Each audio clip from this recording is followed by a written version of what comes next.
Perkenalkan, namaku Pak Salim. Sudah 30 tahun saya bekerja sebagai tukang kebun. Dulu saya sering berpindah-pindah kerja dari satu rumah ke rumah lainnya. Tapi pekerjaan terakhirku membuatku berhenti bekerja. Tahun 2018 saya mendapatkan pekerjaan dari seorang yang bernama Pak Surya. Ia membeli rumah tua di pinggiran kota yang katanya ingin ia renovasi dan tinggal bersama keluarganya. Rumah itu cukup besar, model kolonial, tapi sangat lusuh. Dia dikelilingi oleh pepohonan rimbun dan ilalang yang menjulang hampir setinggi lutut. Hari pertama aku datang, suasana sudah terasa aneh. Tak ada suara burung atau jangkrik, semuanya hening seperti seluruh alam menahan napas. Saya mulai membersihkan halaman depan, menebang ilalang dan memotong ranting pohon. Dan saya saat mencangkul tanah untuk membuat taman kecil, saya menemukan sesuatu. Sebuah lilin berwarna merah seperti sasajen terletak di balik pohon dan bunga warna-warni di sekelilingnya, dan satu buah kelapa yang sudah dipotong. Dan aku membersihkannya, dan entah kenapa bulu kunduku langsung berdiri, seperti ada yang mengawasiku dari jauh.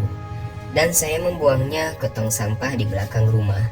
Malamnya aku bermimpi aneh. Dalam mimpi itu makhluk besar berbulu hitam sedang berjalan di halaman rumah seperti mencari sesuatu. Wajahnya yang tertutup oleh bulu yang sangat tebal membuatku merinding.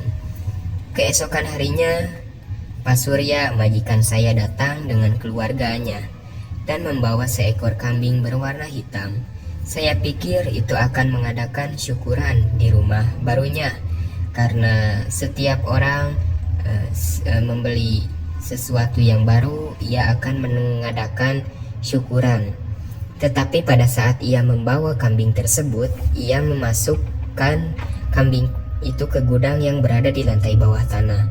Dan hari-hari berikutnya Pak Salim setiap minggu membawa kambing berwarna hitam ke ruang yang di bawah tanah itu. Saya pun mulai mencurigainya. Pada malam hari saya terbangun karena ingin pergi ke toilet. Ketika saya sudah buang air kecil, saya mendengar suara Pak Salim seperti membaca mantra, dan saya pun memberanikan diri untuk ke ruang bawah tanah itu.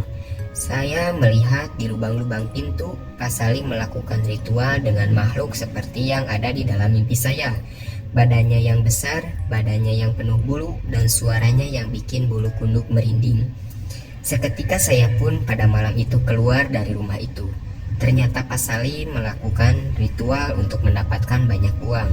Dan keesokan harinya saya tiba-tiba sakit, dan makhluk itu selalu mendatangi di dalam mimpi saya untuk meminta lilin dan sebuah kelapa yang saya buang itu. Dan saya pun pergi ke ustadz yang ada di kampung saya, dan alhamdulillah saya selamat dari kejahatan itu.